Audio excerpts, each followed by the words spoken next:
Hi guys, welcome back to our channel. நம்ம சேனலில் நாம் இன்னைக்கு பார்க்க போகிற வீடியோஸ் வந்து நியூஸ் டைமில் வந்து ட்ரேடிங் பண்ணுறதால வந்துட்டு நமக்கு என்ன நெகட்டிவான விஷயங்கள்லாம் வந்து நடக்கும் அப்படின்றத வந்து நம்ம இந்த வீடியோவில் பார்க்க போகிறோம். அதில் பாசிட்டிவ் இருக்குதான் இல்லைன்னு சொல்லல. ஸோ நெகட்டிவ் சொல்லும்போது உங்களுக்கு பாசிட்டிவ் தெரியும், பட் பாசிட்டிவை பார்க்க நெகட்டிவ் வந்து ஜாஸ்தி இருக்கும் இந்த விஷயத்தை பொறுத்த வரைக்கும்.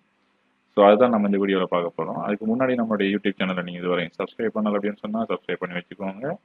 அதோடைய நம்மளுடைய அப்டேட்ஸ் வந்து உங்களுக்கு வேணும் அப்படின்னு சொன்னால் பெல் ஐக்கானையும் வந்து கிளிக் பண்ணிக்கோங்க. ஓகே, நம்ம வச்சிருக்கிற சார்ட் வந்து பார்த்தீங்க அப்படின்னு சொன்னால் யூரோ யூஎஸ்டியினுடைய லாஸ்ட் வீக் சார்ட். ஸோ எல்லாருக்கும் தெரியும், எவ்ரி மந்த், அதாவது ஃபர்ஸ்ட் மந்த்தில் வந்து வரக்கூடிய ஃப்ரைடேயில் வந்துட்டு என்எஃப்பி அப்படின்ற ஒரு நியூஸ் வந்து ரிலீஸ் ஆகும். ஸோ அந்த நியூஸ் வந்து ரிலீஸ் ஆனதுனால தான் இவ்வளோ பெரிய ஒரு கேண்டில் வந்து செல் ஆகிருக்கு இந்த இடத்துல. whatever. இப்போ நீங்கள் பார்த்தீங்கன்னு சொன்னால் டிக்டாக்ல சரி, யூடியூப்ல சரி, இந்த இடத்துல இருந்து பார்த்தீங்க அப்படின்னு சொன்னால் இந்த ட்ரேட்ஸை வந்து எல்லாருமே ஓகேவா கொஞ்சம் இதுக்கு மேலுடைய செல் வச்சுட்டு ஓகேவா, அதுக்கப்புறமா பார்த்தீங்க அப்படின்னு சொன்னால் இந்த ட்ரேட்ஸை வந்துட்டு 1:4 1:5 அப்படின்னு சொல்லி நிறைய பேர் வந்து என்ன செஞ்சுக்கிறாங்க சொன்னால் ட்ரேடை வந்து எக்ஸிக்யூட் பண்ணி வீடியோஸ் போட்டுக்கிறாங்க.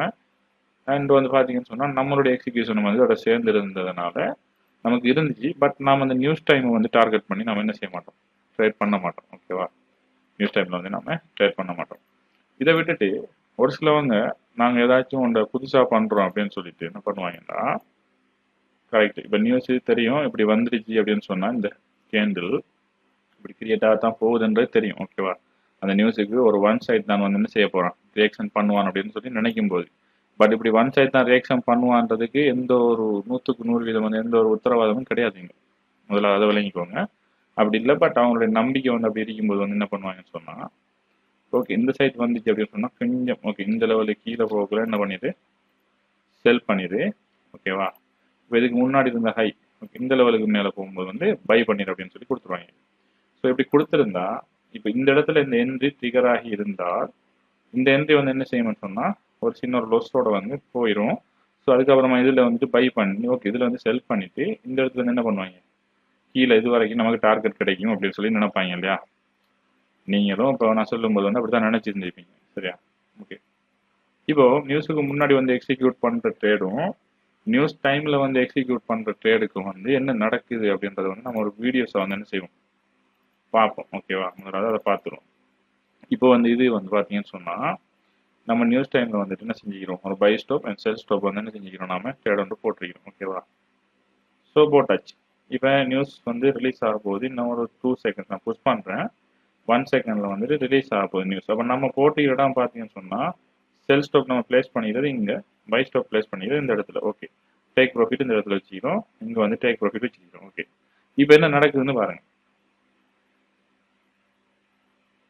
ஓகே, இப்போ பார்த்தீங்க அப்படின்னு சொன்னால் நம்மளுக்கு வந்துட்டு டேக் ப்ராஃபிட்ல வந்து என்ன பண்ணல, கிடைக்கல.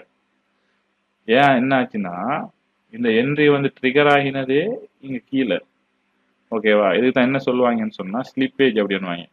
இப்போ இந்த ஸ்லிப்பேஜ் என்ற விஷயமே தெரியாதவங்க என்ன பண்ணுவாங்கன்னு சொன்னால் இந்த நியூஸ் டைம் ட்ரேடிங் வந்து மெயினாக பண்ண போவாங்க. ஓகேவா, அவங்களுக்கு ஸ்லிப்பேஜ் இருந்தால் என்னென்னு வந்து தெரிஞ்சிருக்காது. ஸோ அவங்க என்ன செய்வாங்கன்னு சொன்னால் அந்த ட்ரேடை வந்து நம்ம எடுக்கலாம் அப்படின்னு சொல்லிட்டு ஓகே இந்த ட்ரேட் வந்து பார்த்தீங்க அப்படின்னு சொன்னால் கீழே போயிட்டு ஓகே அந்த டிபியை வந்து அடிச்சிச்சு. ஓகே நம்ம வச்சது ஒரு சின்ன ஒரு டிபி தானே, ஸோ அந்த டிபி வந்து அடிச்சிருக்குது. இது வந்து ரியல் உண்மை இல்லை. அதாவது இது ஏன் வந்து எக்ஸிக்யூட் பண்ண விட்டேன் அப்படின்னு சொன்னால் என்னுடைய ஸ்டூடெண்டோட வந்துட்டு ஓகே இது வந்து நிச்சயமாக கேட்ட புஷ் பண்ணாரு. ஸோ அதனால ஓகே நீங்கள் ட்ரை பண்ணுங்க ப்ரோ அப்படின்னு சொல்லியிருந்தேன். ஸோ அவரை ட்ரை பண்ணிட்டு வந்துட்டு என்கிட்ட சொன்னார், இதை முன்னாடியே சொல்லியிருக்கலாம் அப்படின்ற மாதிரி. இல்லை இல்லை நீங்கள் போயிட்டு செஞ்சு பார்த்துட்டு வந்தால் தான் உங்களுக்கு அதனுடைய அனுபவம் ஒன்று கிடைக்கும். ஸோ நீங்கள் செஞ்சு பார்த்துட்டு வாங்க அப்படின்றேன். ஓகே, நான் ரியலில் வந்து செய்ய சொல்லல, என்ன காரணம்னா அவருடைய மணியை வந்து நான் வந்து வேஸ்ட் பண்ண விரும்பலை. ஓகேவா, இப்போ நான் இந்த இடத்துல தான் சொல்ல வரேன். ஓகேவா, இப்போ இந்த இடத்துல வந்து நீங்கள் ஒரு பை பண்ணிட்டீங்க அப்படின்னு சொன்னால் நம்ம எல்லாருமே தெரியும், ஒரு ஒரு ப்ரொஃபஷனல் ட்ரேடர் வந்து எப்படி பேக் பண்ணுவான்னு சொன்னால் ஒரு லொஸ் போகும், பட் அவனுடைய டார்கெட்டை வந்து இந்த லொஸ்ஸை பார்க்க கொஞ்சம் ஜாஸ்தி வச்சு பண்ணுவான். ஓகேவா, இப்போ நீங்கள் நியூஸ் டைமில் எக்ஸாம்பிளுக்கு ஓகே நமக்கு இவ்வளோ நியூஸ் வரது தெரியாது, நம்ம இவ்வளோ தூரம் கட் பண்ணிடுவோம். இப்போ இந்த இடத்துல வந்துட்டு நாம் எதிர்பார்த்தது வந்துட்டு ஒரு பை. ஓகே, ஏதோ இந்த அடிக்கிற ஓபியை தொட்டிக்கான். ஓகேவா, இந்த ஓபியை தொட்டிக்கான்.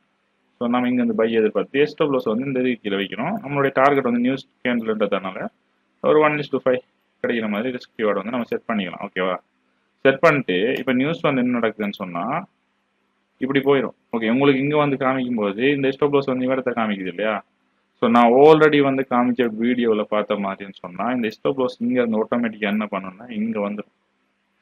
அதாவது இந்த சிங்கிள் மூமெண்ட்டில் எவ்வளோ தூரம் புஷ் பண்ணி நமக்கு எங்கே அந்த ஸ்லிப்பேஜ் ஆகி இடத்த வந்து எந்த ட்ரிகர் ஆயிடுச்சோ அதே இடத்துல தானே உங்களுக்கு எஸ்எல்எம் என்ன செய்ய போகுது, படப்போ போகுது. புரிஞ்சிருக்கும்னு நினைக்கிறேன். ஸோ இதில் பார்த்தீங்க அப்படின்னு சொன்னால் நமக்கு வாரது கம்மியாக இருந்திருக்கும், போகிறது வந்து ஜாஸ்தியாக இருக்கும். எல்லா டைமும் நடக்காது. பட் லக்கில் என்ன செய்ய தேவையில்ல, லக்கில் வந்து ட்ரேடிங் பண்ண தேவையில்லை. உங்களுக்கு அதில் நாலேஜ் இல்லை, ப்ராப்பர் நாலேஜ் இல்லை, நீங்கள் ஒரு ட்ரேட்டில் வந்து பண்ணுறீங்க, அடுத்த ட்ரேட்டில் வந்து லொஸ் பண்ணுறீங்கன்னு சொன்னால் கண்டிப்பாக நீங்கள் ஏதோ பிளேயாக பண்ணிட்டு இருக்கீங்க. பட் உங்களுக்கு எல்லாமே வந்து சக்ஸஸ் ஆகுது. ஓகேவா, நீங்கள் வந்து ப்ராப்பராக போகிறீங்க ஓகேன்னு சொன்னால் ஓகே. பட் எப்படி இருந்தாலுமே உங்களுக்கு ஒரு எஸ்எல் அடிக்கும் போது என்ன நடக்க போகுதுன்னு சொன்னால் உங்களோட ஹோல் கேபிட்டல் வந்து பாதிக்கப்பட போகுதுன்றதை விளங்கிக்கோங்க. இது மாதிரி ஏதாச்சும் டவுட்ஸான விஷயங்கள் இருந்துச்சு அப்படின்னு சொன்னால் நம்மளுடைய கமெண்ட் பாக்ஸில் கமெண்ட் பண்ணி கேட்டுக்கோங்க. நாங்கள் வந்து உங்களுக்கு அப்டேட் பண்ணி தருவோம். தேங்க்ஸ்.